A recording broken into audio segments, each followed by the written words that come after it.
tobacco plant is composed of thousands of compounds, including complex carbohydrates and proteins, which, when burnt, produce other compounds, about 150 of which have been classified as toxicants.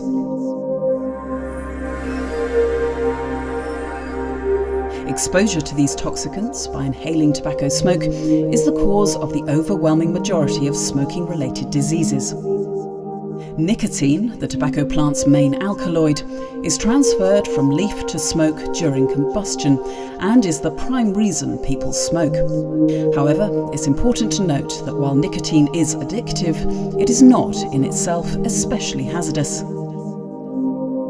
British American Tobacco have been researching the health effects of smoking for many years, and our increasing scientific understanding of the harm caused by tobacco is brought to bear in the development of new technologies for a next generation of products. A key focus of our research is the improvement and development of non-combustible products, such as electronic cigarettes and tobacco heating devices, both of which produce significantly less toxicants than conventional cigarettes.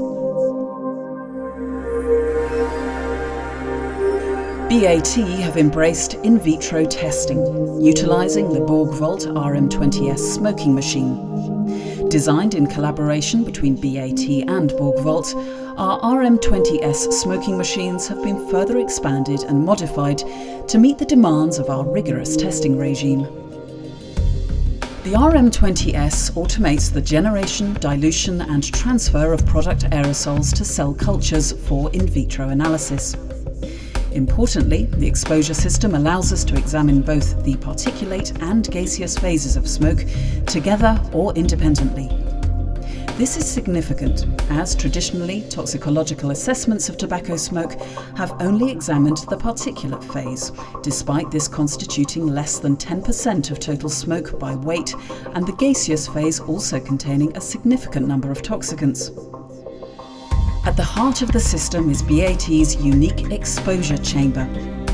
This chamber provides an environment where cell cultures, held on porous transwell membranes, can be exposed to aerosol at an air-liquid interface, providing a physiologically relevant representation of lung epithelium. Exposure chambers are held in an incubator at a constant 37 degrees Celsius, and aerosol is delivered and exhausted via a series of tubes.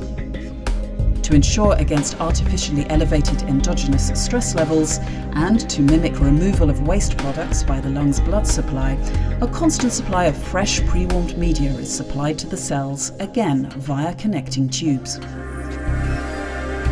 A series of programmable syringes smoke product to a defined regime whereby puff volume, duration, frequency and profile are determined by the operator. The ability to deliver a range of biologically relevant doses allows for potential dose-response observations in the biological endpoints. The system offers a great deal of flexibility in aerosol dilution and product combination, facilitating a high level of control over experimental design.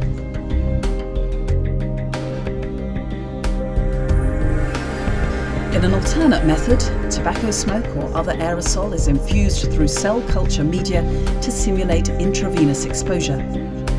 This process captures water-soluble particulate and gaseous phase components in the culture media, which is then applied to cell cultures in a submerged exposure. Depending on the particular biological event under examination, exposure can last from minutes through to several hours. Following the exposure of cells, we use a number of tests to investigate cellular responses, such as cytotoxicity, oxidative stress, DNA damage, gene expression, and protein expression. These tests allow us to compare the biological impact of different product aerosols and help assess the potential for new product technologies to reduce harm.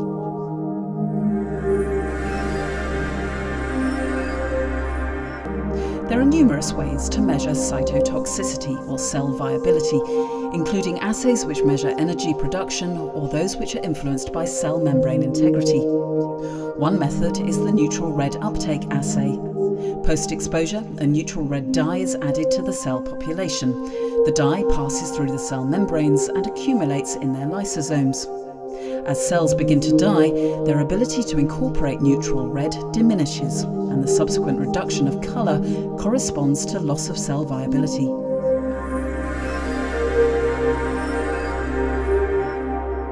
Oxidative stress, the imbalance between oxidants and antioxidants and the resultant cell damage, constitutes the basis of various pathophysiological states, including cancer, cardiovascular disease, and chronic obstructive pulmonary disease. One method of measuring oxidative stress looks at the ratio of reduced and oxidized glutathione, one of the body's natural antioxidant defenses. The assay involves the addition of a luciferin probe, which is converted into its light-producing form by reduced glutathione. The amount of reduced glutathione is a reliable measure of cellular health.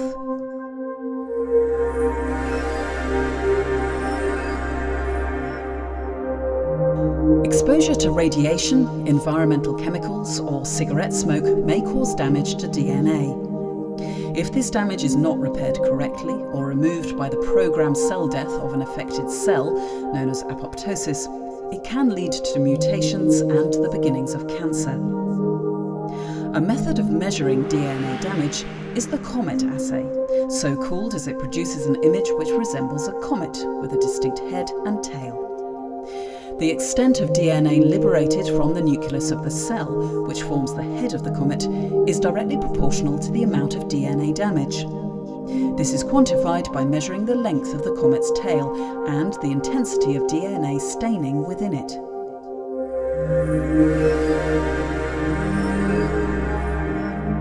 Genes are molecular subunits of DNA that code for proteins or functional RNA chains. They may be activated or deactivated by environmental factors such as cellular exposure to the chemicals in cigarette smoke.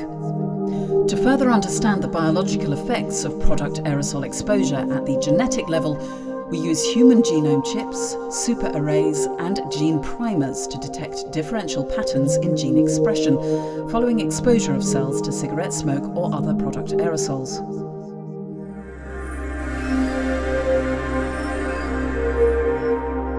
Proteins with various functions, such as enzymes, hormones, structural proteins, or those associated with immune response, are normally synthesized and regulated by cells, depending upon their functional need. However, during times of stress, certain genes may be induced or suppressed, causing proteins to be produced and secreted to a greater or lesser extent. For example, proteins associated with inflammatory response. Methods we employ examine proteins in the cell culture media or the protective cell surface layer of mucus.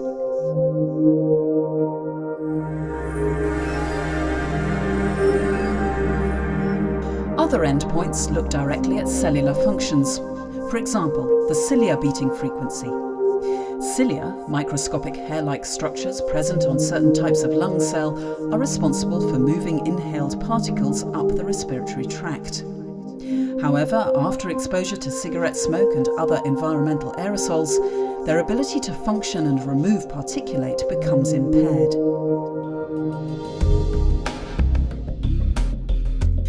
The effects of cigarette smoke on cell biology are not yet fully understood. This is in part because aerosol exposure in vitro is technically challenging.